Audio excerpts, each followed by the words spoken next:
What it do? Bedtime crew. Hey man, listen, today I am finally here to talk about the UFC White House card. This is apparently a real thing. That's a real thing.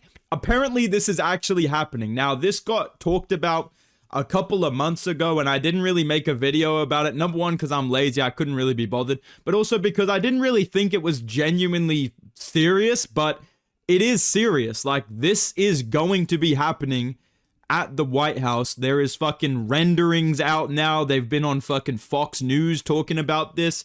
So today I want to talk about the fighters and the things that I think are 110% going to be on this card.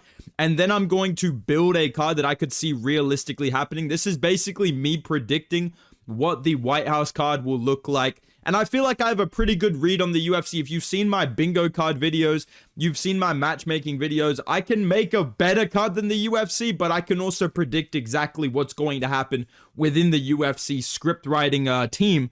I made a couple of applications to be on the scripting team. They didn't like the Cody Garbrandt title run idea, so they unfortunately didn't hire me, but I'm here to give you guys my accurate predictions of what this card will look like. So let's talk about locks for this fucking card, okay? This is going to be July or I believe June next year. I don't think it's going to be actually in July. I remember Dana White saying something about that. I think these fighters are like, from most to least confident, these guys are fucking locks to be on the card.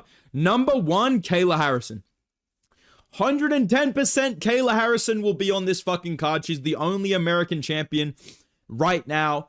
I kind of see it staying that way for the most part. I think Kayla Harrison is a fucking lock to be on this card. I'll also say Michael Chandler. God bless. See you at the White House. Conor McGregor, you got to come back and fight somebody. So fight me. Michael Chandler will Mickey Mouse his way onto this card. We'll talk about who I think he'll actually be fighting on this card because I don't think it's going to be Conor. But Michael Chandler, I think he's a lock. I think Bot Nickel is a lock for this card. I think Justin Gaethje is another lock. Like, he 110% is in the plans to be on this. And I will say less confidently, but I'm also feeling like they'll definitely be on the card. I'll say Gable Stevenson, who just debuted in fucking LFG or whatever the fuck it was. He's going to be probably on this card. I feel like he'll get a big push. Smoking Joe. How do you not put fucking Officer Pyfer on this card? We need fucking Joey P fighting on this fucking main card. I think Joe Pyfer will be there. I think Sean O'Malley. Dude, imagine not inviting me to the fucking White House, dude. Sean O'Malley and Schmitty will be there. I think the other three people that I'm going to put on the card, I feel like they have a very high chance of being there, but they're kind of interchangeable, whereas Gaethje, Bo Nickel, Michael Chandler, Kayla Harrison, Gable Stevenson, I think these guys are like certified. They are going to be on the card 110%. I will say Dominic Reyes has a pretty good chance to get on this card. I'll say Kevin Holland. I have a weird feeling he'll be on this card. And I'll say Grant Dawson is another guy I could see being on this card. So those are my locks for the UFC White House card. And as for what I think it's going to look like, I think it will look like the renderings. I think this will be visually very, very cool. And listen, I'm not going to get into the politics of hosting a fucking UFC event at your government's fucking, operations of fucking HQ or whatever. I don't give a fuck. I'm Australian. I don't give a single fuck whether this makes your country look like a joke or if you think it's cool. I don't give a fuck, dude. I only care about the quality of this card. And listen, if this venue looks like what Dana White has posted, listen, we all got fooled by the Fight Island renderings back in the day, but if it actually looks like this shit and it gets added to UFC 6 and I can fucking piece up Pantoja with Joshua Van in UFC 6, I'm cooling. If this is a good fight card, I don't give a fuck. I'm happy with this, right? Dude, do one up fucking Parliament House in Australia. That'd be sick. Let's go all the way. But I think this is going to be less like UFC 300 at the White House, more like UFC Noche at the White House. I think it's going to be a few big fights. Like I said, all of these names, they're pay-per-view worthy. I think it'll be less fights overall than a normal card, and the focus will be on the visuals and the main, like the main 3 or 4 fights. So that's my predictions in terms of what this card's going to look like, who's going to be on it. Now I'm going to talk about the fights that I can see happening with all of those names that I mentioned, all right? I'm going to go into this as the best matchmaker on YouTube, also one of the best predictors on YouTube of all time. Do not look up bedtime UFC 312 predictions. That's proof that I'm the GOAT. But let's get into this. Starting off on the prelims, I've got 10 fights here. Like I said, I could see this being like a Noche situation where the card is kind of shorter. less fights, but it's focused on the visuals and just the spectacle of it. I'm going to start off these prelims with Grant Islam Makhachev. I'm your replacement. Grant Dawson versus Alexander Hernandez. Hernandez called to be on this card. He's on a good win streak. Grant Dawson was shown in the fucking renders fighting Garrett Armfield for some reason. So I feel like both of these guys have some sort of like connection to be on this card. And I feel like this can definitely happen early next year. Like Hernandez can fight one more unranked guy, or maybe fight Mauricio Rufy next, like December or January. And then he'll be in the top 15 or be borderline top 15. Grant Dawson's still going to be ranked number 14 or 13, whatever it is. And then boom, you can make this fight for the prelims. The early prelims before this, if you want to add more than 10 fights, just throw some random contender series jobbers on the undercard. But I think a 10-fight card, I would open it up with Grant Dawson versus Alexander Hernandez. The hardcore is going to fuck with this fight. It's a great matchup. This is a ranked lightweight matchup, but it's, you know, two guys that aren't huge names. I think it's realistic. I'm seeing people putting fucking McGregor on the co-main event and fucking Jones and Gaethje and all. I don't think the UFC is going to go that hard with the card. I think they're going to focus a lot on the visuals. So listen, kid, best we can do is Grant Dawson, all right? Let's put Grant Dawson versus Hernandez as the opening prelim. The next fight on the prelims, because I mentioned Officer Pyfer, I think fucking Smokin' Joe versus Bruno Ferreira would be a sick matchup. I don't have any political reasoning to make this. Some of these ones, there will be some. I'm thinking from the perspective of the UFC. I want to see an American guy fucking win. This one, I don't give a fuck. This is just a banger, dude. And I know bangers. That's all there is to this fight, dude. Why is my voice disappearing? That's all there is to this fight, man. It's a fun fight. And I think it would be a great matchup and probably a finish either way. Like, obviously, the UFC would want big fucking salty Joe P to go out there and land a fucking right hand and sleep this guy. But I feel like it'd be even more entertaining if Joe Pyfer gets subbed by this midget and he just rages. He's like, shut the fuck up. Just walking out of the cage, just punching random people out, you know, like fucking Ted Cruz. I'm really sorry about you lot. Joe Pyfer just sleeps him, you know what I mean? That's the type of shit I'm waiting for. So regardless, this is a win-win. And I think Joe Pyfer, like I said, he has a very good chance to end up on this card. I'll just give him Bruno Ferreira. That makes sense. It'll be a fun fight. Probably be a finish. I think people will be happy with that one. All right. Next fight of the card, we are going to put Kevin Holland. Like I said, I don't know what it is. Tell me if you agree with me in the comments down below, but I have a feeling that Kevin Holland is going to be on this card. I don't know what it is. It's just like Dana White, when he's putting together a big card, he's like, yeah, fuck it, we'll throw Kevin Holland. If he has a shit card, yeah, fuck it, we'll throw Kevin Holland on there. I think that Holland will make his way onto this card.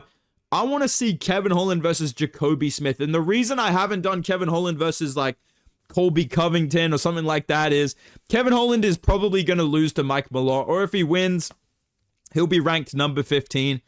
He doesn't give a fuck about his career. He's going to fight 3 more times before this White House card, bare minimum.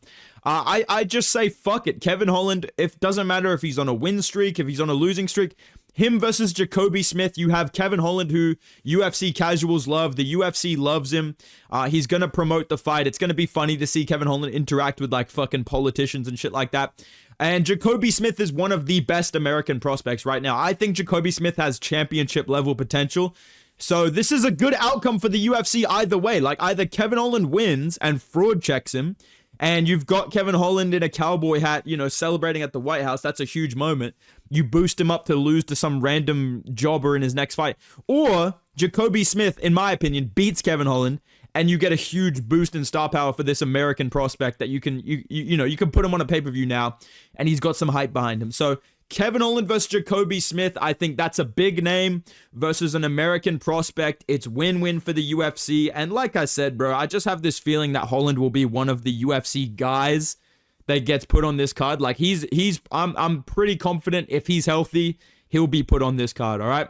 But the only first lock that we have is Bo Nickel will be on this card. Bot Nickel will be fucking present on this card. I know that for a fact, dude. And this is where I introduce one of the broadcast element. You know, we usually go to fucking Dean Thomas. What's up, guys? What he's going to want to do is he's going to want to make sure that he doesn't get hit with the punches. That way, if he doesn't get hit, he actually can keep fighting in the fight. Thanks, guys. Fuck that. Let's get Dean Thomas out of here. Let's get fucking Shane Gillis as Trump on commentary. Let's get Bo Nickel versus Kelvin. Look how fat Kelvin Gastelum is. But hear me out on this, dude. Bot Nickel, give him an easy win. I think he beats Kelvin Gastelum at this point. I know that people still think Bo Nickel's like overrated even for where he is now, but I promise you he beats Kelvin Gastelum. He makes weight and he beats Kelvin Gastelum. But hear me out, dude. We need Shane Gillis as like a live broadcast analyst doing a trumpet. I saw this guy. I saw Kelvin Gastelum. I said, wow, what a big guy this guy is. Huge fighter, huge guy. Very big belly on this guy. He's fucking ginormous. And then, we just get him throughout the night. John Anik's like, and we go to Trump for your thoughts on this. Grant Dawson, what a loser this guy is. I mean, he got slept by Bobby Green. Seriously. I would never lose to Bobby Green. Not once in my life. That is what we need to make this card generational. And I think Bo Nickel is a lock. They're going to give him someone that he's going to beat. I think Kelvin Gastelum is a good choice because he looked like shit in his last fight. He got taken down, barely beat Dustin Stoltzfus. I think Bo Nickel will take him down and win by decision. And then the UFC and Dana White and Joe Rogan, they can all glaze Bo Nickel and be like, I mean, this guy beat a guy that went to war with Adesanya. You know what I mean? That is what they do. And I think this is the type of matchup they'll give Bo Nickel on this, White House card. Because like I said, make no mistake, he will 110% on everything I love. He will be on this fucking White House card. It does not matter if he goes on a 10-fight losing streak. They are going to keep him around for this card because he's a Trump glazer. And, he's one of their guys, dude. So, Bo Nickel versus Kelvin Gastelum. Again, I can't stress. Look at the fucking size of this guy. Look at the width of this cunt, bro. He's fucking ginormous. We're gonna have to reinforce this cage, especially when you see some of these guys on this main card. But headlining the prelims, and I think this is another stroke of comedic genius by me. That's a nasty line by me. I think this next idea is so fucking good. We have to do it. Michael Chandler versus Colby Covington. I know Michael Chandler deadass thinks he's fighting Conor on this card. I really want to see the UFC almost do I don't know how we're going to pull this off with a commission and a sanctioning body, but I want to give Michael Chandler we've got a mystery opponent for you. He's a big name. He's a former UFC champion. He's headlined pay-per-views. He's a guy you've interacted with on TV multiple times. And Michael Chandler's like, oh yeah, I'm getting Conor McGregor, you gotta come back and fight somebody. And then Colby Covington walks out, dude. I don't think Conor's coming back. I don't think he's fighting in the UFC again. I think he's retired. And I would love to see Michael Chandler go all out to promote this card and then end up on the prelims fighting Colby Covington. Because I think Colby's another guy that will definitely try and get on this card. And I think this will be the Trump fanboy WrestleMania main event. Conor, you're not getting that. The best we can do is Colby Covington, kid. And, this is a good matchup. Both these guys are washed as fuck. Someone has to get a W. It's win-win for that crowd. It's win-win for the UFC. They have one of their big names that they can feed to someone else. I think this is a fight that both of these guys would accept as well. So I'm going to say Michael Chandler versus Colby Covington. Because of who I've said as locks, they're not going to make it on the main card, unfortunately. Maybe they do, but I wouldn't put them on the main card over any of the other fights I've made. I would say headline the prelims with a huge fight for the, the casuals and, hardcores I think would be interested. Michael Chandler versus Colby Covington is fight 5 of 10. So now we move on to the main card. And like I said, there are some people that are guaranteed to be on this card. And one of them that, listen, I won't say he's a lock, but I feel like if he gets on this card, he will be on the main card. He will be in a big fight, is the 3-sport athlete Dominic Reyes. I would start off this card with Dominic Reyes versus Khalil Roundtree. Now, I know that I'm picking Dominic Reyes this weekend to beat Carlos Ulberg. I know that. And I'm picking Yuri Prohaska to beat Khalil Roundtree most likely. Unless I rewatch the tape and I fence sit myself out of it. I think we get Yuri versus Ankalaev next. I think Ankalaev's going to beat Alex Pereira. And we're going to get Yuri versus Big Ank early next year. So I think this fight in July makes a lot of sense as a number 1 contendership fight. Because otherwise it's like, what are we going to do? Khalil versus fucking, Azamat Mozakana. I think they would rather do Dominic Reyes versus Khalil Roundtree on the White House card. Winner of this gets a title shot. They'll be right next to each other in the rankings. And I think Reyes does win this. And that kind of fits into the narrative of how is the UFC going to matchmake this so that all the American, that type of guy wins? I think this is the type of fight that you give Dominic Reyes. But even if he loses, it's win-win. They love Khalil Roundtree. The fans love Khalil Roundtree. He's American as well. So it's win-win for the UFC. And you can make this fight even if they both lose their next fight. So I think this is an easy layup. This is what I would do with Dominic Reyes if he gets on this. If he's healthy and he can be on this card, I just give him Khalil Roundtree. Win or lose against Olberg, let's do Dominic Reyes versus Khalil Roundtree next. Opening up the main card of the White House pay-per-view. Next fight of the night, this is where one of our certified locks, Gable Stevenson. Now, he recently debuted in LFA. He looked pretty good. He's got Jones in his corner. I think the UFC is going to sign him very, very soon. I would not be surprised if he has like one more fight, contender series, pay-per-view debut, and he's getting a ranked opponent. I think by the time the White House card comes along, Gable Stevenson will be like 5-0 in MMA. I think he'll be 5-0, maybe 6-0. I'm not going to say the next number. And I would do, hear me out on this. This is where we reinforce the cage. We bring back Tuivasa versus Gable Stevenson. USA, USA. That's what I would do. I'm a genius. Because if Tuivasa wins, he does a shoey Joe Rogan. It's like, oh my God, he's drinking out of a shoe. All the fucking ape-brain, hardcore Joe Rogan fans are like, oh my God, he's drinking out of a shoe. And most likely, though, Gable Stevenson shoots a takedown, which Tai Tuivasa cannot stop. And we get Gable Stevenson in the top 10. America's going fucking crazy. He's the next heavyweight champion. He calls out Aspinall. Maybe they just book him straight into a title shot because Aspinall's cleared out the division. That, to me, makes very logical sense, and I can definitely see the UFC doing this. I really feel like Gable Stevenson will be on this card.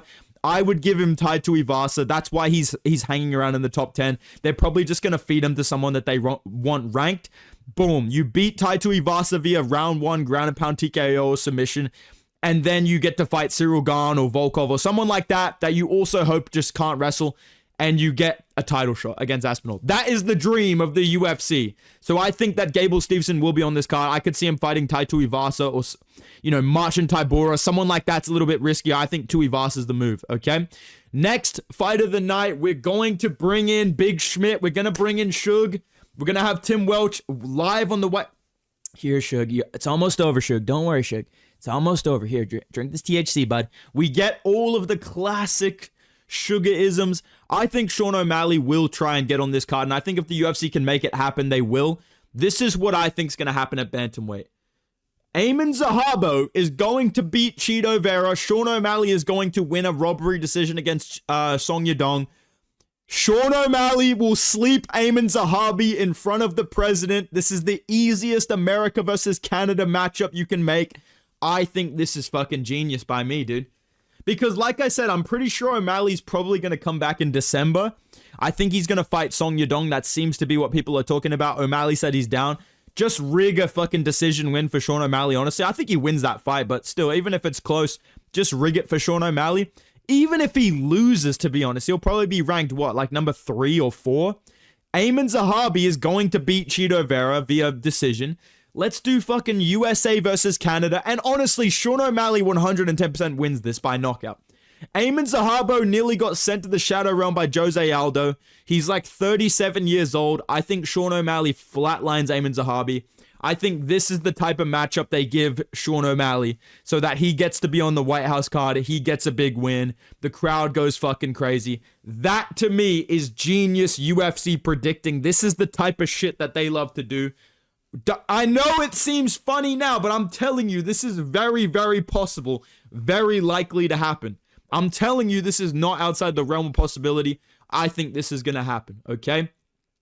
Co-main event of the evening, I've decided to throw in Big Rufus. I feel like he's another guy that's very, very likely to be on this card. Justin Gaethje. The only problem with him is he's sitting on the sideline saying, I need a title shot or else I'm going to retire. I don't think Dana White's going to give him a title shot.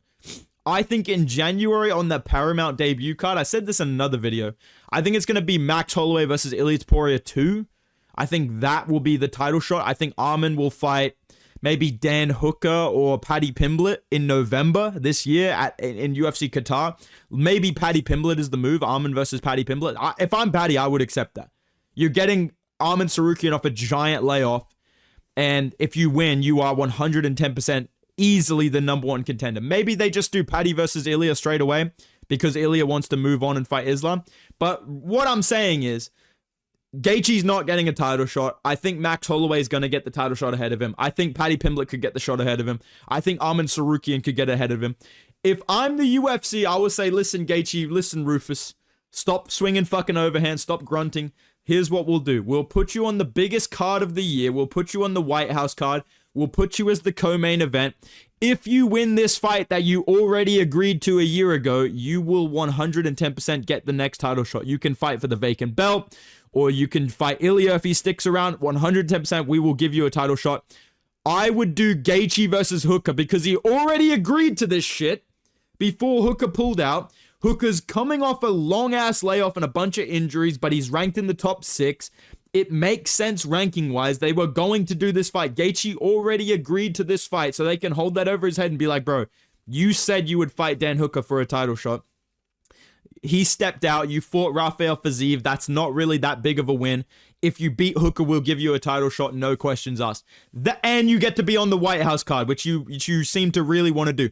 That, to me, is a no-brainer. And I think Gaethje does win this fight. And I think Gaethje does get to do a backflip in front of the White House with fireworks and all this shit, which is what the UFC wants. The UFC, make no mistake, they want all these outcomes that I'm talking about. They want Sean O'Malley, Justin Gaethje, Bo Nickel, all these guys to get W's at the White House, glaze the fuck out of them, send off fireworks. That's what they want. So this is the type of matchmaking I see happening. Honestly, I wouldn't be... The only reason I didn't give him like Beneil Dariush or someone else that he'll fucking chin is I don't think Gaethje will accept someone that he hasn't, agreed to fight before. I think he would only accept fighting Max Holloway, Charles Oliveira, Dan Hooker, or Ilia Topuria. That's literally the only names I would see Gaethje accepting. So I think give him Dan Hooker. That's the easiest fight out of all of those ones. And let him get a fucking W at the White House, okay? Now, as for the main event, this is where people like to say, oh, man. Every time I say in a video, I think Australia is better than America. Like, I just think Australia is safer. I think, obviously, there's things wrong with every country. I'm not trying to get, bedtime politics here, but... I think generally I've lived in both countries, and I can say I like living in Australia a little bit better. I think it's just a little bit more, chill, a little bit more relaxed. This is where we win. This is where I fucking win. Because, you guys get UFC Perth. You guys suck. You guys get Jack Jenkins co-main event. Oh, yeah? UFC White House, WMMA main event. Fuck you. WMMA main event, baby. USA. This is the only champion you have. Unfortunately, my brothers, you will be getting Kayla Harrison main eventing the White House card. I think it's going to be Macy Chiasson. I don't think it's going to be fucking Raquel Blobbington main eventing the... Could you imagine if the main event of UFC White House is Kayla Harrison versus Raquel Pennington? USA. I think the best case scenario is, and I think Kayla Harrison beats Amanda Nunes. Maybe if she gets chinned by Nunes, we get Nunes versus Harrison 2 as the main event. That's a little bit better, right? That's a little bit more enjoyable. Come on, guys. We all want to see that, right? We want to see a Harrison-Nunes trilogy. But I'm just going to say, fuck it. Kayla Harrison beats Nunes, and we get someone else versus Kayla Harrison in the main event. I would say Macy Chiasson. She's pretty entertaining. She's American. And she looks like the type of person that the crowd would probably want to see get fucking, round 1 finished by Kayla Harrison. So they could set off the fireworks. So to me, I feel like this is a very, very accurate prediction and, forecast of what the UFC White House card is going to look like. I'll be willing to bet that a lot of these fights or something very close to them gets made and we don't get McGregor, we don't get Jones, we don't get Nate Diaz. I don't think you're getting UFC 300. I think you're getting UFC Noche American edition, American version of Noche. Just all a bunch of fucking American NPCs and ranked Americans in matchups that are designed for them to win by finish. That is what I think this card's gonna... And, listen, that makes sense. It should be fair. If Noche and Australia and Mexico and Paris get all these cards where it's like, we're just gonna hype up our guys, then, yeah, I think America deserves that as well. So this is what they get. I think this is what the White House card is gonna look like. But, hey, let me know your predictions in the comments down below. I did put a little bit more creativity in this video, so if you enjoyed it, please drop a like. Subscribe to the channel. We're getting close to 100K. It's going to be fucking crazy when we get there. But yeah, I appreciate all the support on the videos lately, boys. Make sure you check out my UFC Perth predictions for the weekend. I'll be doing a recap video right after. And I'll be doing some tier lists, some UFC 320 stuff next week. I'm super excited for that pay-per-view card, so stay tuned for all of that. And go follow me on Instagram and Twitter at Bedtime MMA. I will see you guys in the next video, man. Goodbye.